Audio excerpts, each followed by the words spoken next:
Buen día. En esta sesión vamos a cubrir un poco acerca de las opciones para construir imágenes a través de los Dockerfile. Un Dockerfile es un conjunto de instrucciones, justamente, a través de las cuales se puede automatizar este proceso de construcción de imágenes a partir del cual se van a instanciar contenedores. La idea es que el Dockerfile es un archivo de texto sin extensión. La D del nombre es una letra mayúscula y tiene que estar disponible dentro de un contexto. Esto es importante entenderlo porque el lugar donde se encuentre este archivo de Dockerfile, a partir de ahí, este directorio y todos los subdirectorios y todos los archivos que se encuentren se van a pasar como contexto al entorno de construcción de Docker para que se pueda construir la imagen. Esto quiere decir que en lugar de tener, por ejemplo, mi Dockerfile en la raíz del home o, por ejemplo, en un lugar como la raíz del sistema operativo, debería traerlo dentro de un directorio que se encuentre únicamente con elementos necesarios para construir el proyecto. Si no, va a quedar disponible para todo el entorno.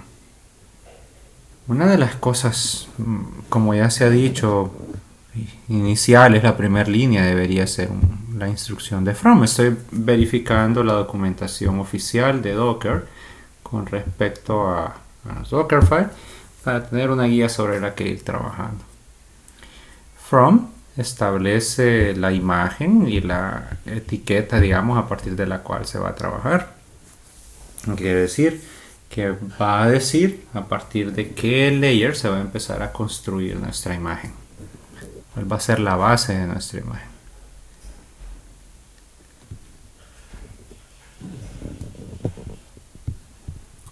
Un segundo elemento importante para considerar es la ejecución de run. Run básicamente ejecuta los comandos que nosotros le digamos dentro de un contexto de shell. Eso quiere decir que va a ejecutar el shell por defecto de la base. Esto puede ser sh, bash, dash o cualquier otra cosa. No se está obligado a usar uno u otro. Entonces hay que tener cuidado porque la interpretación o el procesamiento puede variar. Y dentro de este ámbito, dentro de este proceso de ejecución de una terminal o de shell, se van a ejecutar los comandos que se deseen. Acá hay un pequeño ejemplo, por ejemplo, de cómo puede ejecutarse algo. Entonces, este algo, cada invocación de run va a considerarse un nuevo layer. Entonces, una recomendación es, para tratar de compactar los layers, ejecutar a través de run múltiples comandos que se realicen como uno solo. Por ejemplo, concatenándolos a través de AND o realizando un script completo dentro de la ejecución. Esta parte es importante para poder separar los layers y tratar de dejar los layers que sean inmutables, por ejemplo, donde se provisionen dependencias o estados previos a crear una aplicación o un despliegue, y tratar de dejarlo como los layers inferiores, porque no van a estar cambiando constantemente. Además de run, existen dos ejecuciones que son importantes dentro del ciclo de vida del contenedor. Quizás voy a empezar explicando, si lo puedo ver por acá, el que se conoce como un entry point. Un punto de entrada, un entry point, es justamente lo que quiero que mi contenedor realice una vez que se lance. O sea, a partir de la imagen yo voy a construir el contenedor y el contenedor se va a ejecutar hasta que termine su ejecución.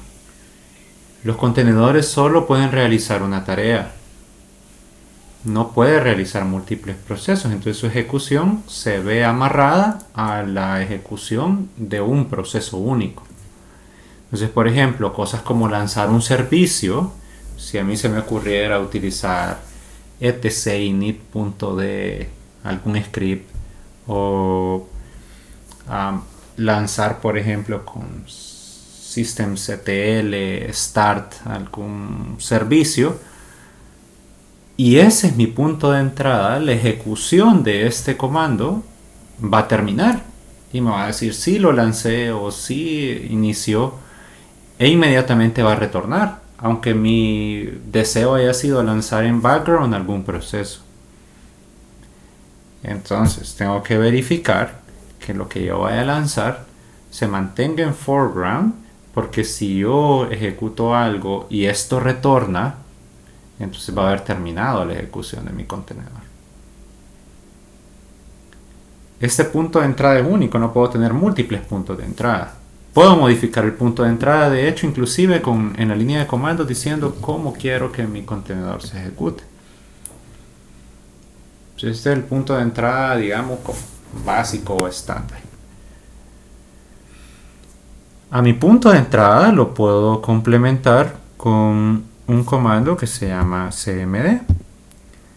cmd realiza modificadores, digamos, puedo pasar parámetros para la ejecución del punto de entrada. Entonces, yo puedo tener o un cmd o un punto de entrada para realizar tareas. Tengo que tener al menos uno de los dos en la definición de mi imagen. Si no tengo al menos uno de los dos, mi imagen no va a poder construirse, no se va a poder ejecutar. Entonces, cmd normalmente es la manera de ejecutar. Se suele usar como para pasar parámetros al punto de entrada. Entonces, aquí podemos ver un ejemplo al respecto. Algo importante también que suele hacerse o suele ser deseado es hacer llegar elementos al contenedor. Y para eso puedo utilizar o el comando copy o el comando add. Por ejemplo, yo puedo agregar archivos, digamos, o directorios en tiempo de construcción. Eso solo puede ser algo que se va a agregar como un nuevo layer a mi imagen, los archivos que se requieren. No puedo obtener archivos que se encuentren fuera. Bueno, lo puedo hacer engañando al entorno de Docker, pero el comando no está diseñado para incluir archivos que se encuentren fuera del contexto de construcción. Eso es a lo que hacía referencia inicialmente de la ubicación del Dockerfile. Los archivos tienen que estar al mismo nivel de donde se encuentra el Dockerfile o en niveles posteriores, en subdirectorios, digamos. Y eso me va a servir para indicar un origen y un destino. Hay reglas para esto en el que se van a considerar los orígenes como rutas relativas, pero tengo que especificar en el destino rutas absolutas o que sean relativos al directorio de trabajo. Porque dentro del contenedor, como yo no me he logueado, probablemente no me voy a encontrar dentro de un home, no me voy a encontrar dentro de opt o el lugar donde yo quiera. Para eso, si yo necesito moverme dentro del contenedor a algún directorio especial para trabajar, puedo utilizar el comando workdir. Ahora, la sola ejecución de workdir dentro de mi ambiente de trabajo va a generar un layer más, aunque el layer no va a ocupar espacio.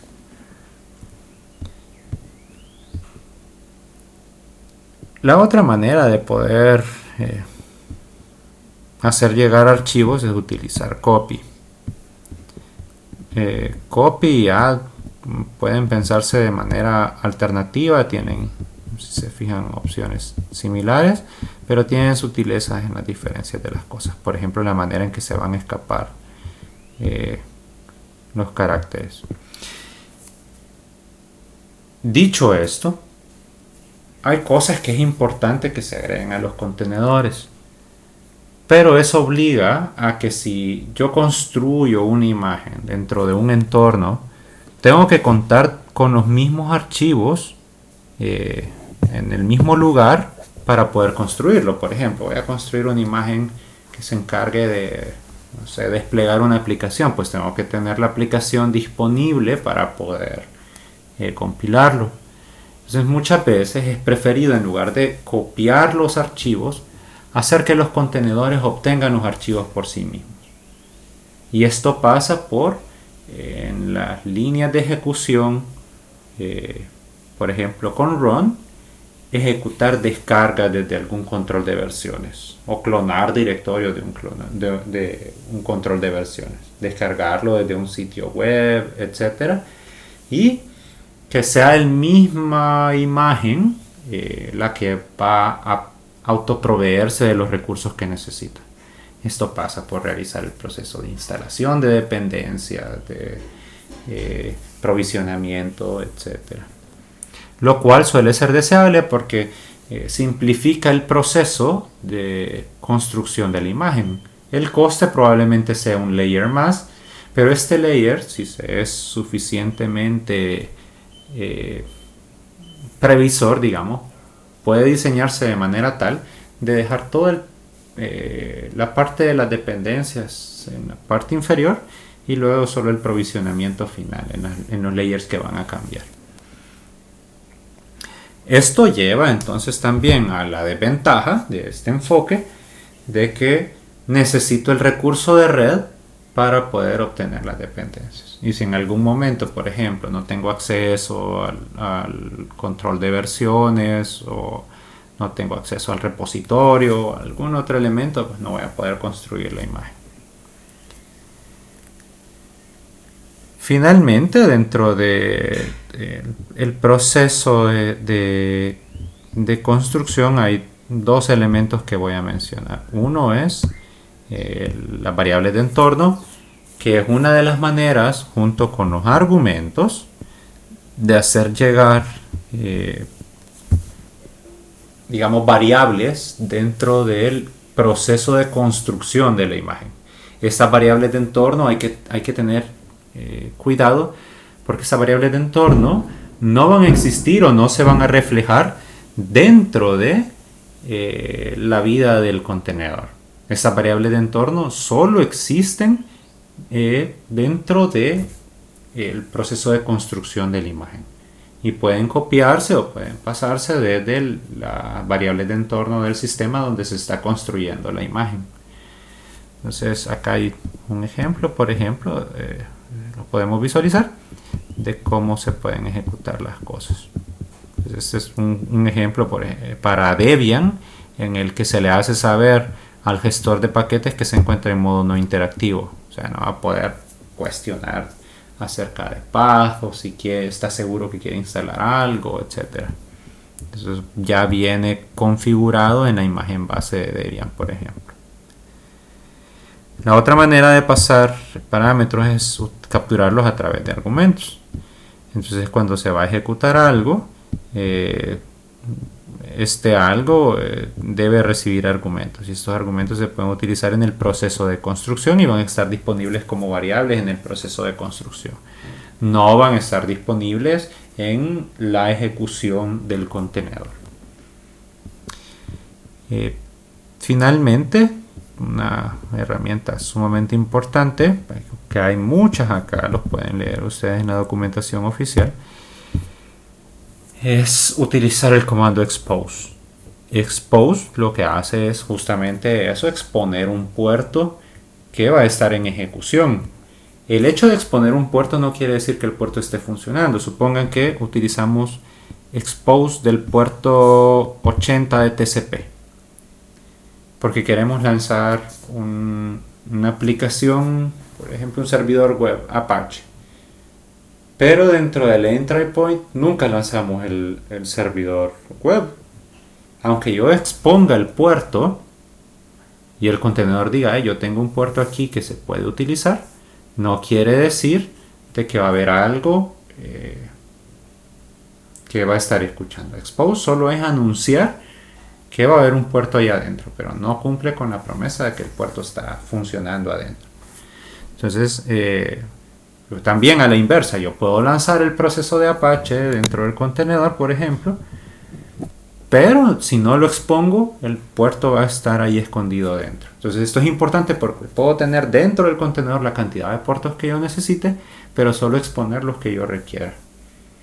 Al exponer los puertos, entonces viene el proceso complementario. Cuando se ejecute el contenedor, puede mapearse un puerto externo al puerto que se está exponiendo. Esto de antemano tiene que exponerse durante el proceso de construcción de la imagen.